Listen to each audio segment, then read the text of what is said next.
নমস্কার বন্ধুরা, আজকে তোমাদের জন্য নিয়ে আসছি পেঁয়াজ কলি আর বেগুন দিয়ে মাছের মাথা দিয়ে একটা চচ্চড়ি।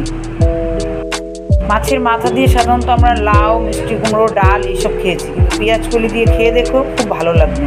তার জন্য লাগছে পেঁয়াজ কলি আর বেগুন লম্বা লম্বা করে আমি কেটে নিয়েছি, আর সামান্য একটু টমেটো, কাঁচা লঙ্কা আর ধনে পাতা, ব্যাস। কড়াইতে সরষের তেল দিয়ে কালো জিরা ফোড়নে দিয়েছি, আর তারপর বেগুন আর পেঁয়াজ কালিগুলো দিয়ে দিচ্ছি। এখন একটু ভাজা ভাজা করে নিচ্ছি।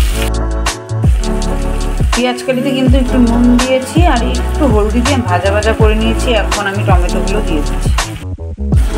দেখো আমার পেঁয়াজ কালি আর টমেটোগুলো সব ভাজা ভাজা হয়ে গেছে। এখন আমি রেগুলারের মশলা, লঙ্কার গুঁড়ো, হলুদের গুঁড়ো, অল্প জিরের গুঁড়ো, এগুলো সব দিয়ে দিই।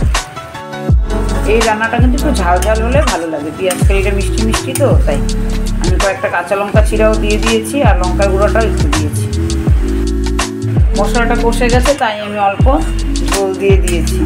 এটার মধ্যে তোমরা চাইলে ঝোল কম দিলেও পারো, কিন্তু আমি একটু দিয়েছি যেন মাছের কাঁটাগুলো বা পিসগুলো একটু সিদ্ধ হয়ে যায়। তাই মাছের পিসগুলো দিয়ে দিয়েছি আর কাঁটাগুলো দিয়ে দিয়েছি। এখন একটু জাল হবে, আমি তাই একটু জল দিয়েছি, একটু ঝোল দিয়েছি। ঝোল না দিলে এটা একটু ভালো করে বয়েল হবে না।